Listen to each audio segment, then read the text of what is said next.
How many times have we heard of Fatima, Lourdes, or Guadalupe, but remain unaware that the Catholic Church has officially approved dozens of other equally extraordinary Marian apparitions, from the hills of Belgium to the mountains of Rwanda, from the fields of Ireland to the land of Japan.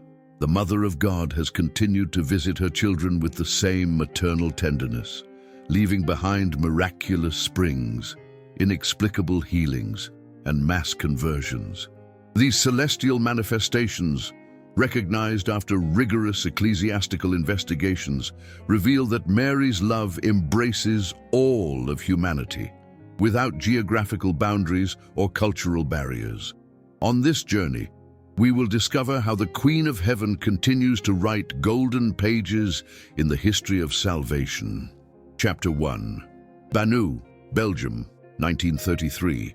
An appearance approved by the Catholic Church in the small Belgian village of Banu during the harsh winter of 1933. The Blessed Virgin Mary chose Mariette Beko, an 11-year-old peasant girl, to convey a message of special tenderness towards the most disadvantaged. The Beko family lived in very humble circumstances. The father had lost his faith, and the children rarely attended church. However, divine providence had a wonderful plan in store for this simple family. On January 15, 1933, as Mariette looked out the window of her modest home, she saw a luminous figure of extraordinary beauty rising above a pine tree in the garden.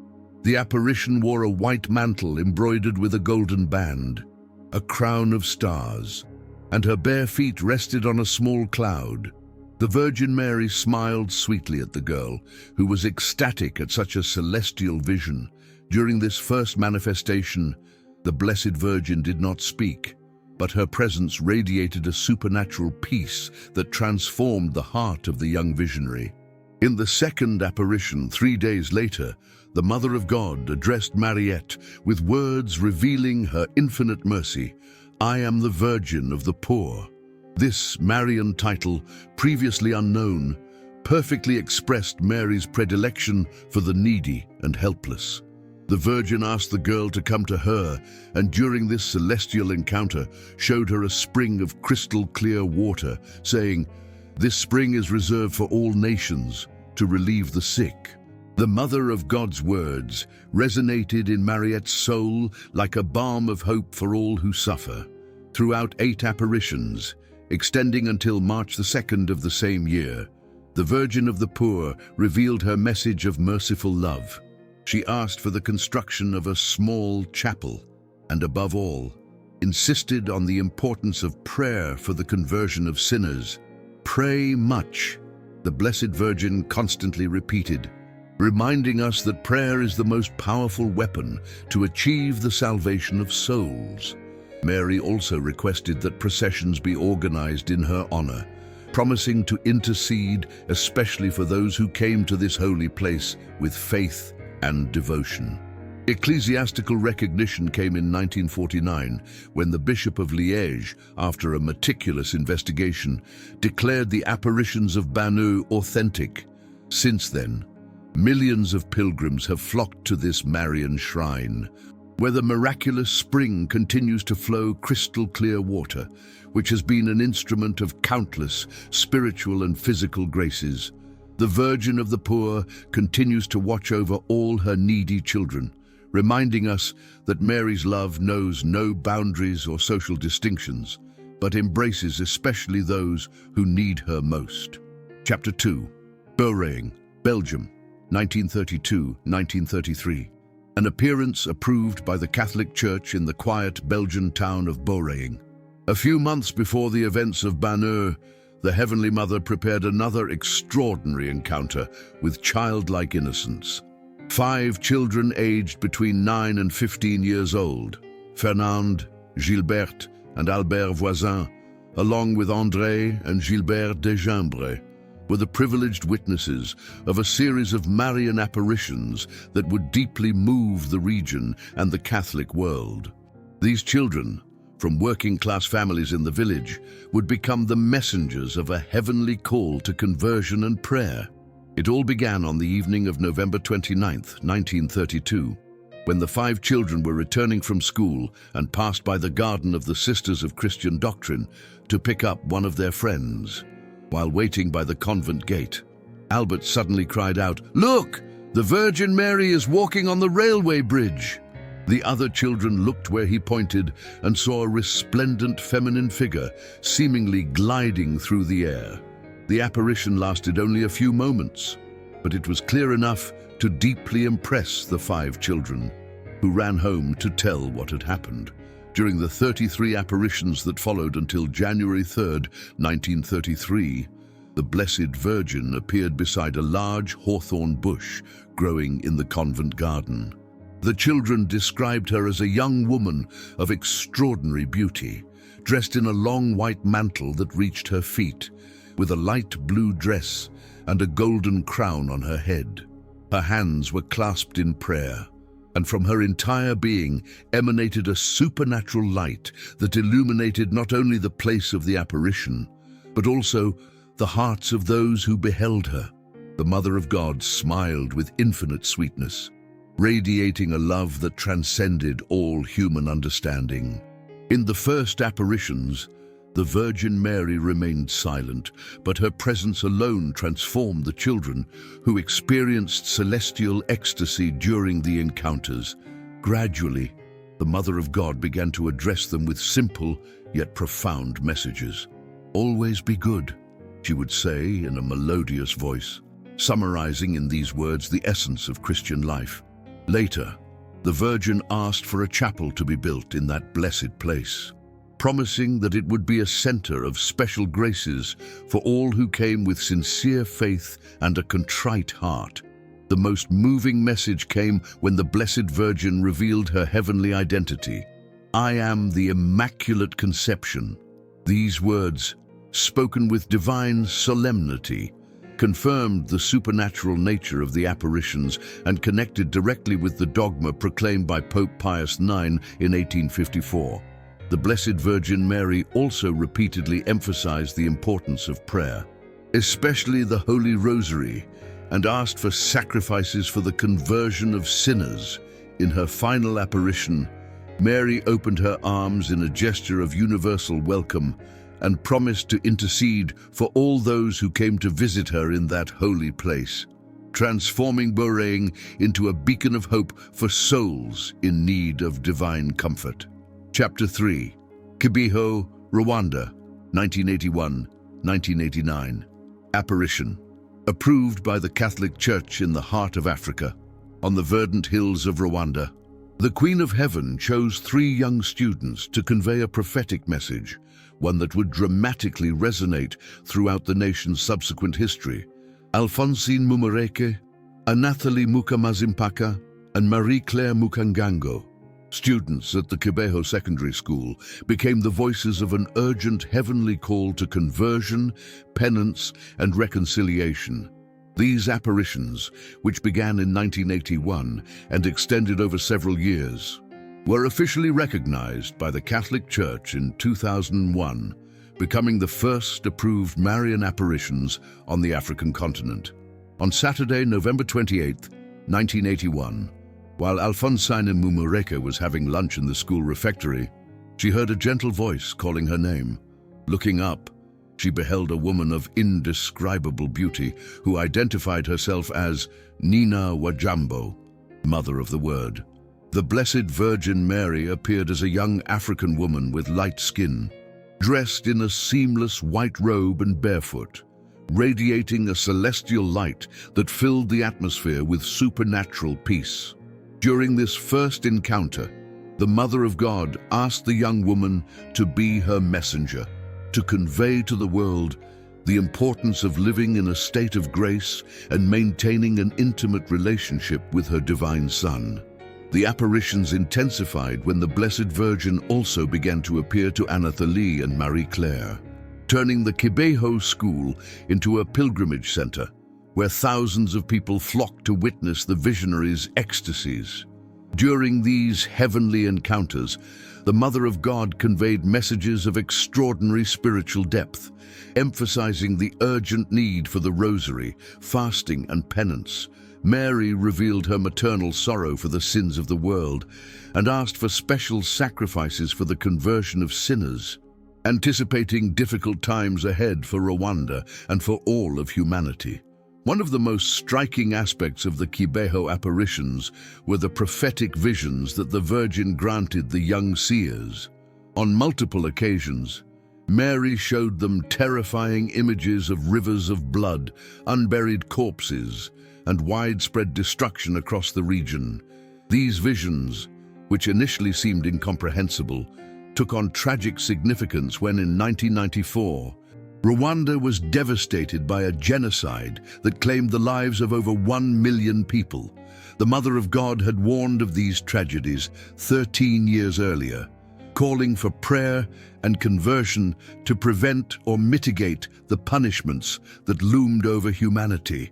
The Virgin of Kibeho constantly insisted that the Rwandans abandon the ethnic and tribal divisions that poisoned their hearts, calling them to recognize themselves as children of the same God and Father. "If you do not convert, you will fall into an abyss," the Heavenly Mother warned with tears in her eyes, showing her infinite maternal love for all her African children. Mary also asked for the construction of a chapel at the site of the apparitions, and promised that Kibeho would become a pilgrimage center where souls would find comfort, spiritual healing, and reconciliation. Today, after the tragedy of the genocide, the Kibeho sanctuary has been transformed into a symbol of hope and forgiveness, where the Blessed Virgin Mary continues to intercede for the peace and unity of all African peoples. Which of these Marian apparitions has impacted you the most?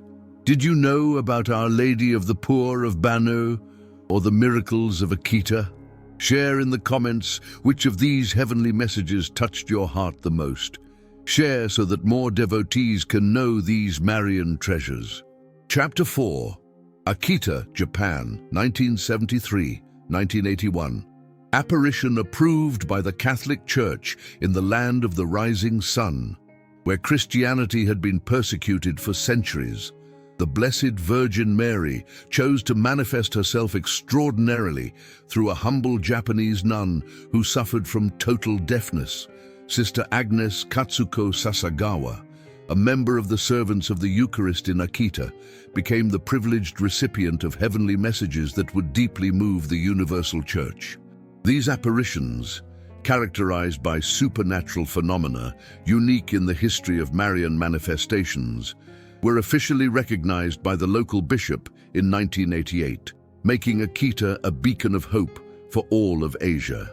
It all began on June 12, 1973, when Sister Agnes saw a bright light emanating from the Blessed Sacrament exposed on the altar during Eucharistic adoration. The next day, while praying before a wooden statue of the Blessed Virgin Mary, carved by a local sculptor, she noticed that blood was flowing from the statue's hands.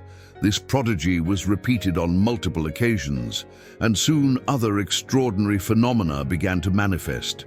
The image sweated, emitted a celestial perfume, and, most surprisingly of all, began to shed tears that were scientifically analyzed, confirming that they were authentic human tears. On July 6, 1973, the Blessed Virgin Mary addressed Sister Agnes directly for the first time through her guardian angel, who conveyed the first heavenly message. The Mother of God expressed her deep sorrow for the sins of humanity, especially for the offenses committed against the Blessed Eucharist and for the spiritual lukewarmness that spread among many Catholics. Mary asked for prayers, penance, and sacrifices to repair these offenses, reminding us that prayer is more powerful than weapons to change the human heart and obtain the conversion of sinners. The most solemn message arrived on October 13, 1973, the anniversary of the last apparition of Fatima, when the Blessed Virgin revealed to Sister Agnes a prophecy of serious consequences for the Church and humanity. Mary warned of a widespread apostasy that would extend from the highest ecclesiastical hierarchies to the simple faithful, predicting times of great tribulation for the bride of Christ.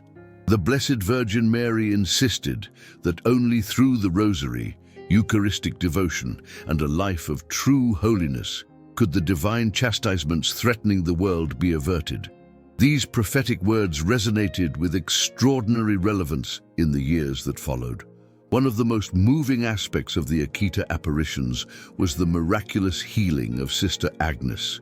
She completely regained her hearing after years of total deafness. This medically inexplicable prodigy occurred precisely when the Virgin Mary communicated her final message on October 15, 1981.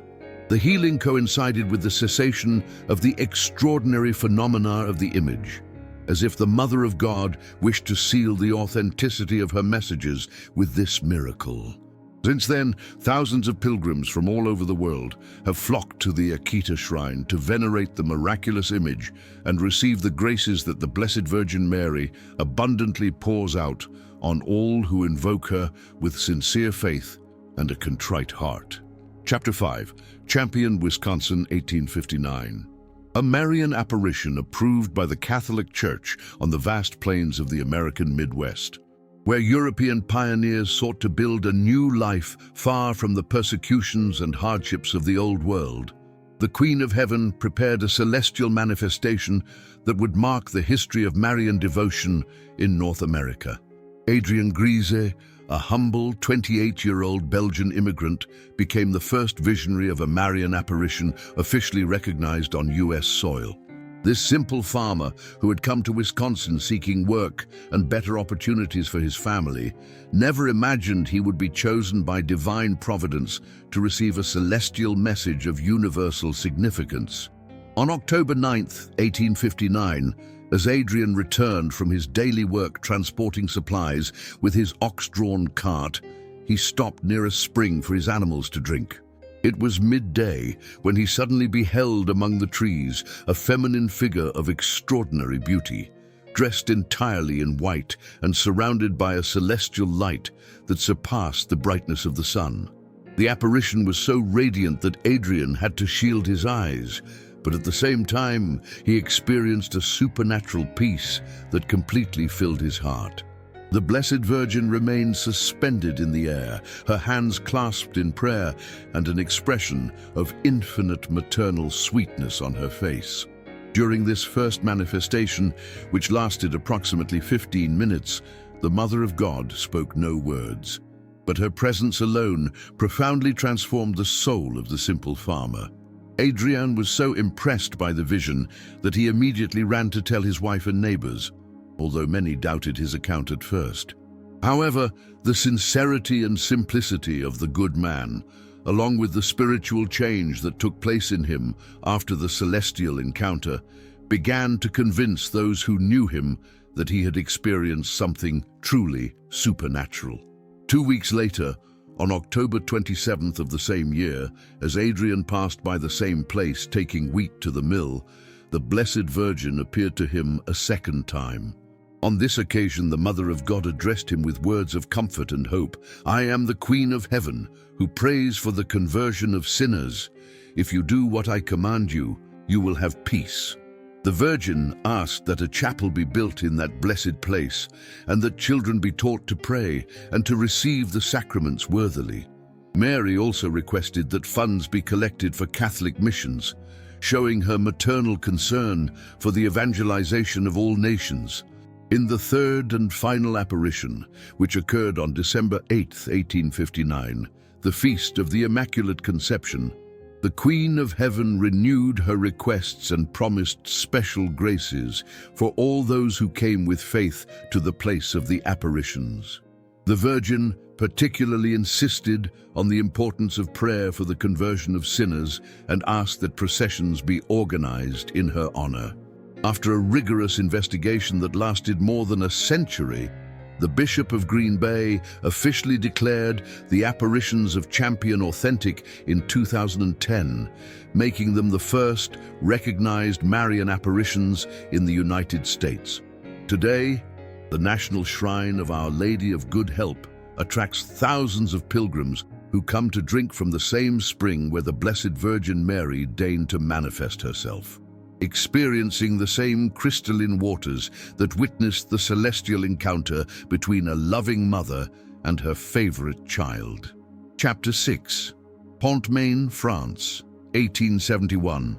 A Marian apparition approved by the Catholic Church in the midst of the Franco-Prussian War, when the German army was dangerously approaching Paris and the French people were experiencing hours of anguish and despair. The Mother of Divine Providence decided to manifest herself spectacularly in the small village of Pont-Main in the Mayenne region. On January 17, 1871, during a cold winter night, 5 country children witnessed a Marian apparition that not only comforted their childish hearts, but also miraculously changed the course of the war. This celestial manifestation, characterized by its public nature and the accompanying prodigies, became a symbol of hope for all of France and tangible proof of the powerful intercession of the Blessed Virgin Mary. It all began when Eugène Barbadette, a 12-year-old boy, was helping his father in the family stable, along with his younger brother Joseph.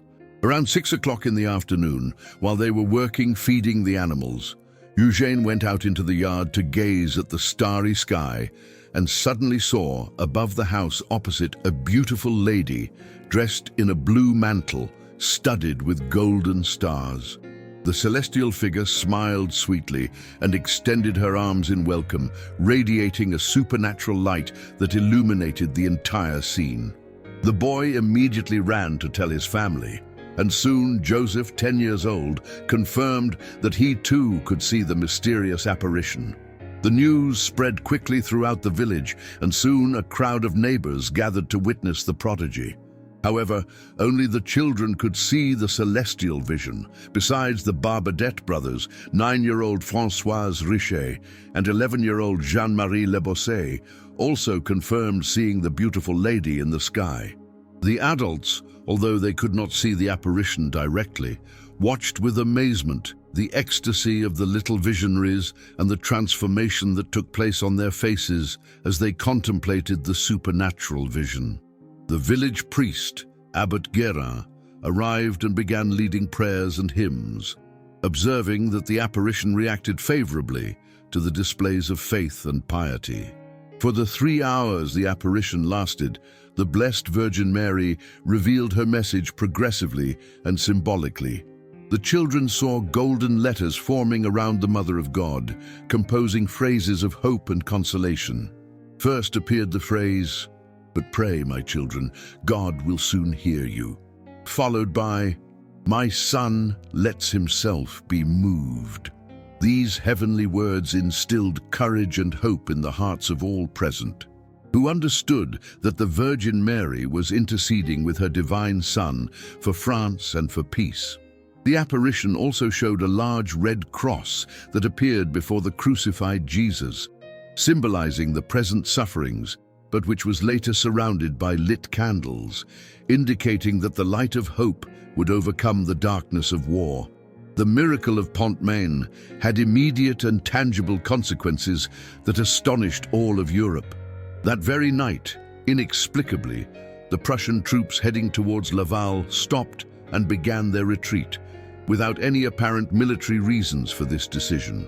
10 days later, the armistice was signed, ending the Franco-Prussian War, thus fulfilling the implicit promise in the Marian message. The inhabitants of Pont-Main interpreted these events as a direct intervention of the Virgin Mary in favor of her people. And since then, this place has become a pilgrimage center where thousands of faithful come to thank the Mother of God for her maternal protection and to ask for her intercession in times of difficulty. The Church officially recognized the apparitions in 1872, confirming that hope of the afflicted had visited France in its darkest hour. Chapter 7. Knock, Ireland, 1879. Apparition approved by the Catholic Church in the verdant Irish countryside, where centuries of religious persecution had strengthened the Catholic faith of the people. The Blessed Virgin Mary chose to manifest herself in a unique and silent way that would deeply move the hearts of all present.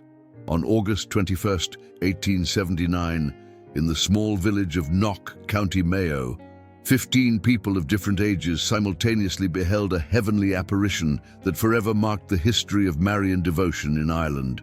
This supernatural manifestation, characterized by its collective nature and its implicit message of hope, became a balm of comfort for a people suffering the consequences of poverty, forced emigration, and social injustices. On the afternoon of that rainy Thursday, Mary McLaughlin, the housekeeper of the local parish priest, passed in front of the parish church dedicated to St. John the Baptist when she noticed a strange light emanating from the south wall of the temple. As she approached, she beheld with astonishment 3 celestial figures that seemed to be suspended above the ground, surrounded by a resplendent golden halo. In the center stood the Blessed Virgin Mary, dressed in a white mantle and a brilliant crown, her hands raised in prayer. To her right was St. Joseph, respectfully bowing his head towards the Mother of God. And to the left was the venerable figure of St. John the Evangelist, dressed as a bishop and holding an open book while preaching to the invisible people. Mary immediately ran to tell her neighbor Bridget Trench and her family, who confirmed the extraordinary vision. Soon, other villagers gathered at the spot. Margaret Byrne, Patrick Byrne, Mary Byrne, Dominic Byrne and his daughter Mary, Patrick Hill, John Curry, Patrick Walsh, and several more children, all of whom simultaneously beheld the same heavenly apparition for approximately 2 hours. The most surprising aspect of this Marian manifestation was its completely silent character.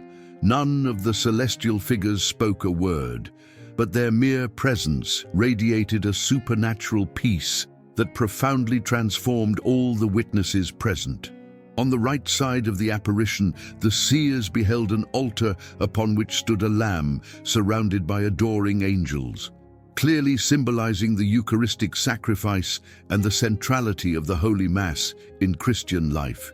Behind the lamb rose a large cross, recalling the redeeming passion of our Lord Jesus Christ. The entire scene was bathed in a celestial light that did not come from the sun or any artificial source, but emanated from the sacred figures themselves, creating an atmosphere of recollection and adoration that lifted the souls of those present towards eternal realities.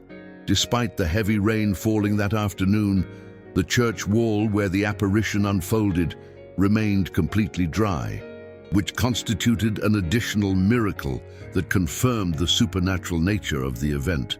The witnesses also noted that the grass where the celestial figures apparently stood did not bend or show any sign of physical pressure, indicating that it was a purely spiritual manifestation.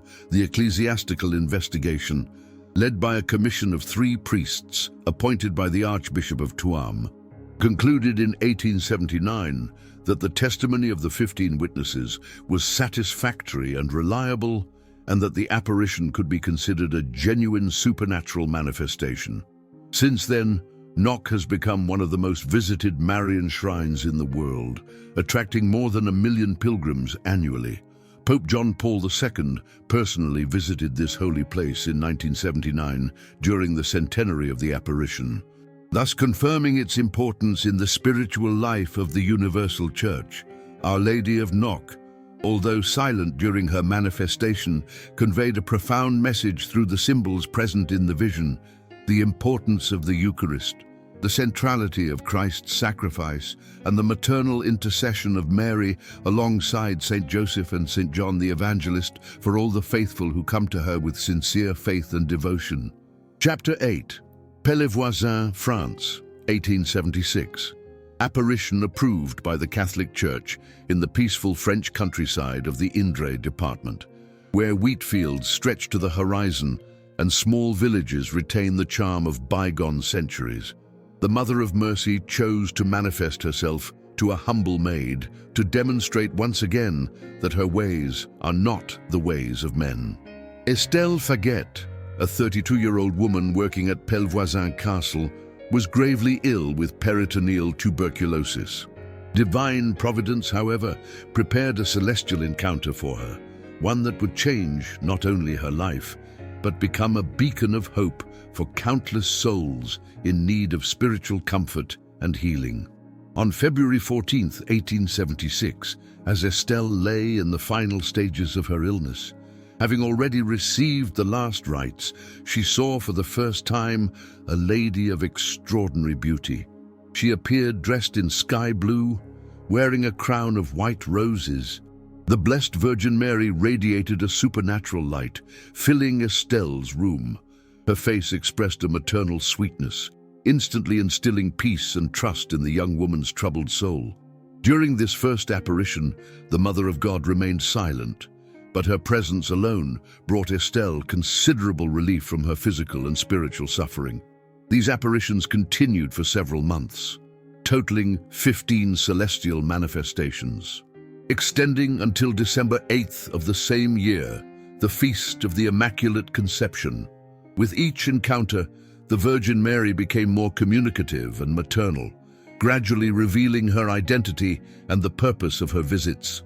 "I am the Blessed Virgin Mary, Mother of Mercy," the Queen of Heaven revealed, confirming the supernatural nature of the apparitions and the authenticity of the message she wished to convey through her humble servant.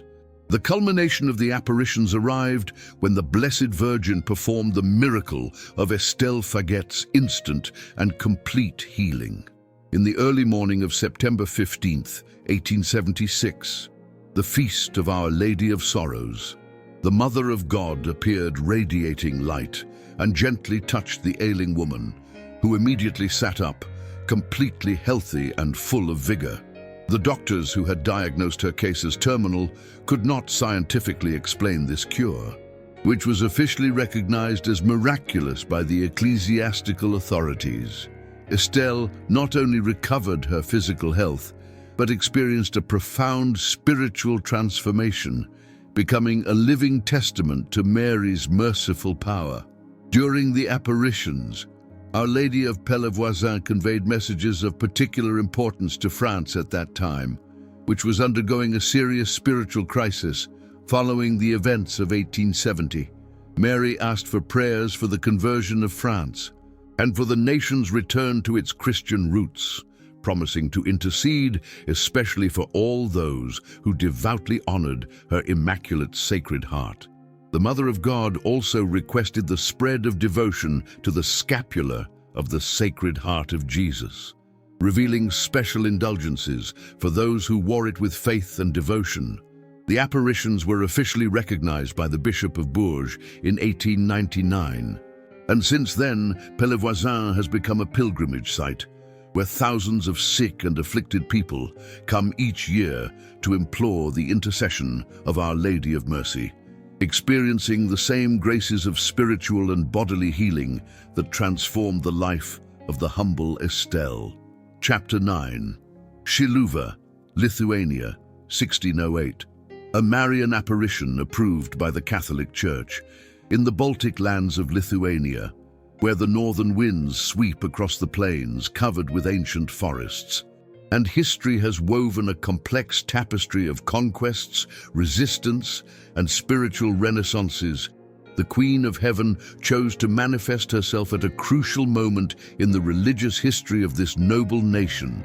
The apparitions of Shiluva, which occurred in 1608, represent one of the oldest and best documented accounts of Marian manifestations in Eastern Europe, becoming a beacon of hope for the Lithuanian people during centuries of foreign occupation and religious persecution.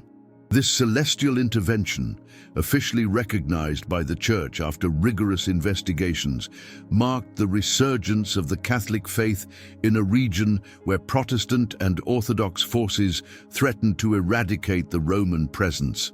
The story of Shiluva begins several years before the apparitions, when Calvinist reformers seized the local Catholic Church and expelled the parish priest, forcing Catholic faithful to practice their faith in secrecy.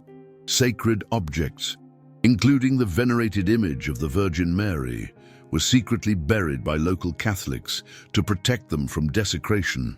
For decades, the exact location of these spiritual treasures remained forgotten, while the Catholic community dispersed, and faith seemed to gradually fade under the pressure of the Protestant religious authorities controlling the region. In the summer of 1608, several local shepherds tending their flocks in the fields near the former site of the Catholic Church began to witness an extraordinary apparition, repeating day after day in the same place. They saw a beautiful woman dressed in white, with a maternal and serene appearance, holding a small child in her arms while shedding abundant tears. The celestial figure stood on a large rock, and her presence radiated a supernatural light, perceptible even during daylight hours. The shepherds, although initially Protestant, were deeply impressed by the nobility and holiness emanating from this mysterious apparition. News of the apparition quickly spread throughout the region, attracting people of different religious denominations who came to witness the prodigy.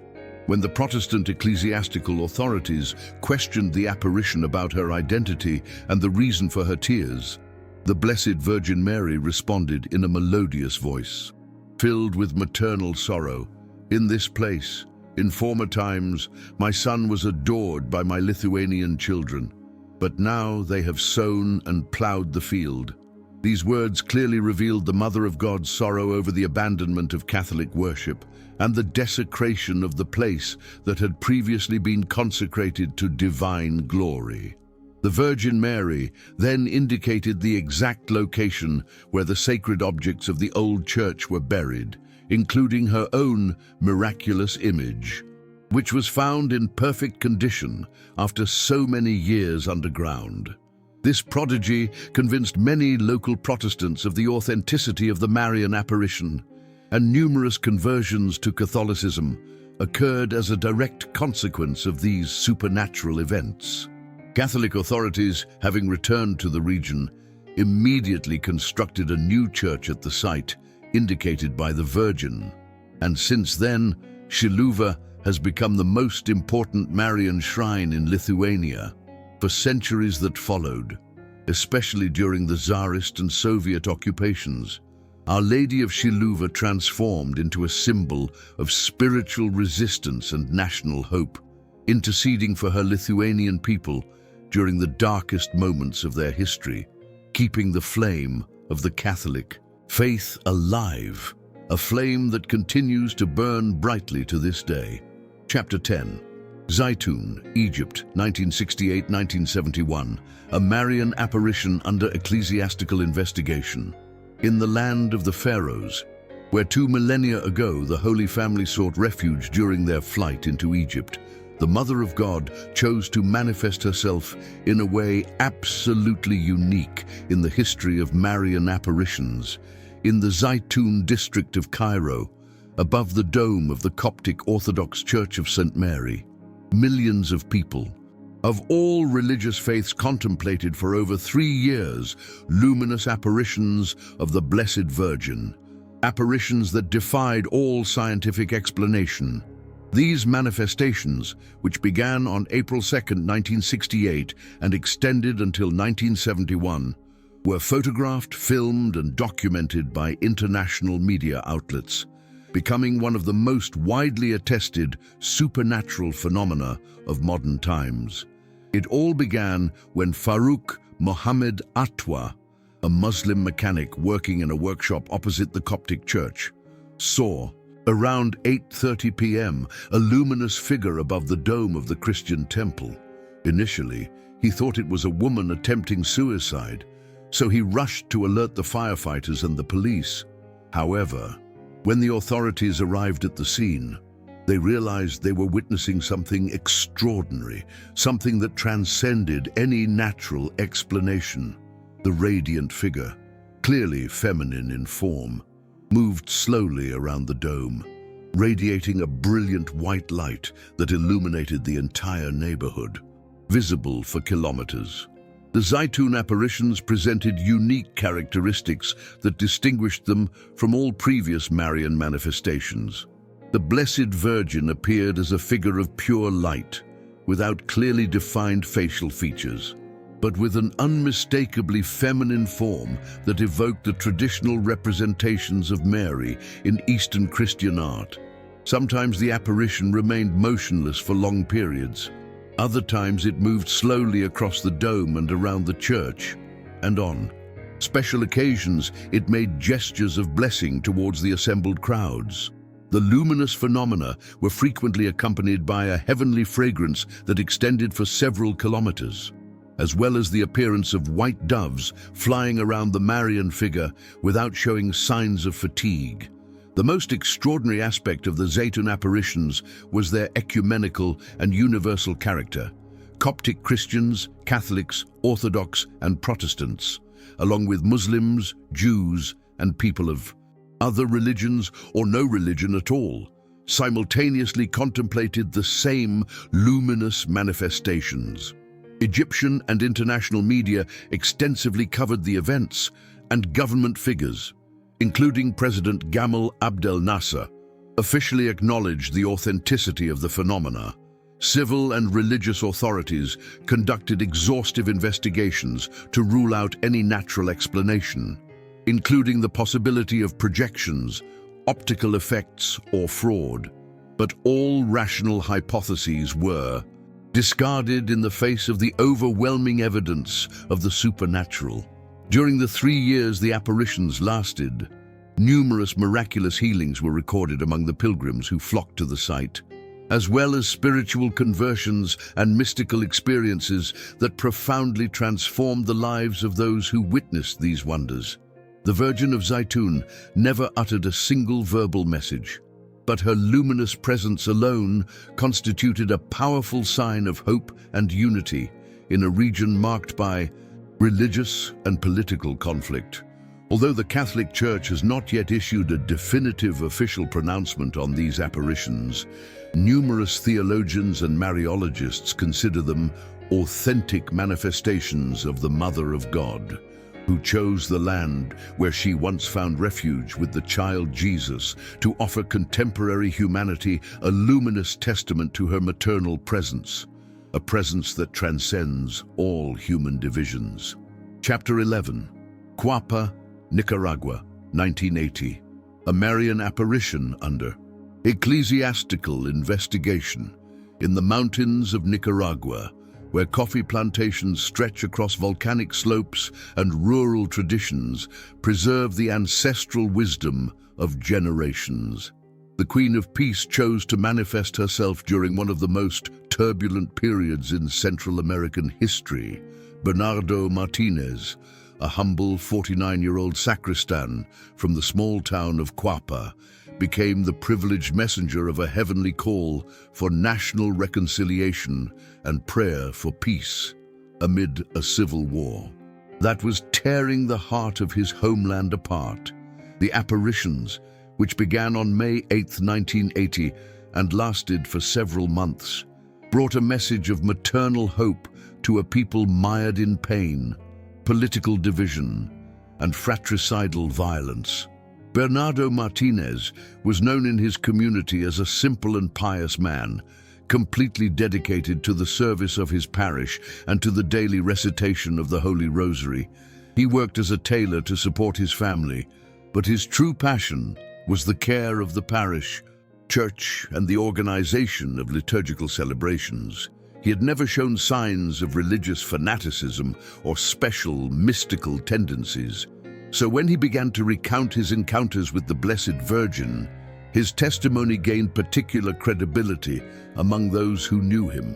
His exemplary life and evident sincerity were decisive factors in leading the ecclesiastical authorities to take his account seriously and to initiate the corresponding canonical investigations. The first apparition occurred as Bernardo was returning from his work in the fields, when he saw beside the river a brilliant light that gradually transformed into the figure of a young and beautiful woman, dressed in a celestial mantle and a white robe, with her hands clasped in prayer. The Blessed Virgin introduced herself as Mother of you all sinners, emphasizing her universal maternal mission that especially embraces those who most need her intercession. During that first encounter, Mary asked Bernardo to be her messenger to the people of Nicaragua, conveying an urgent call to prayer of the Rosary, penance, and reconciliation among brothers and sisters pitted against each other by civil war.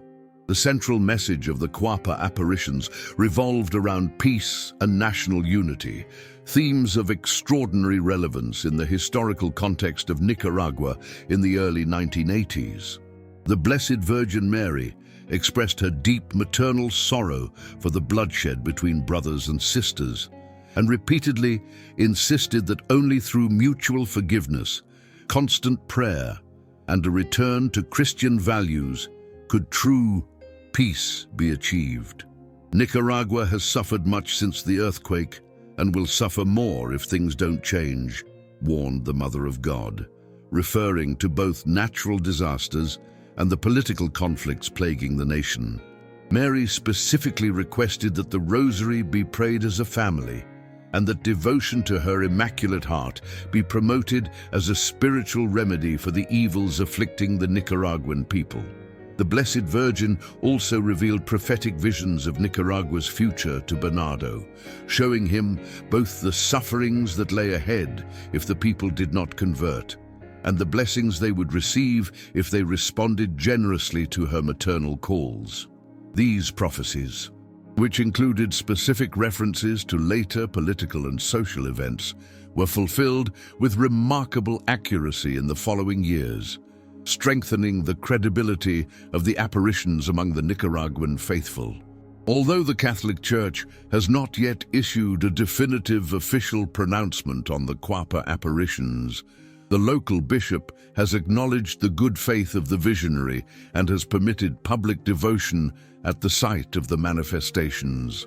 Thousands of pilgrims from all over Central America flock to Guadalupe annually to pray before the image of Our Lady of Guadalupe and to implore her intercession for the peace of Nicaragua and the entire region, finding in this Marian sanctuary an oasis of hope and reconciliation that transcends political and social divisions. Chapter 12. A Prayer to Mary of the Forgotten Apparitions. O Blessed Virgin Mary, most loving Mother of Jesus and our Mother, who in your infinite mercy have deigned to appear in remote places and to simple souls throughout the world, we venerate and praise you for each of your blessed apparitions that have filled the hearts of your most needy children with light and hope.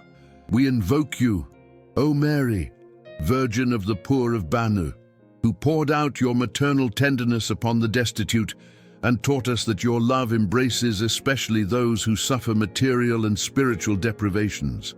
Grant us the grace to be instruments of your compassion towards all those in need whom the Lord places in our path.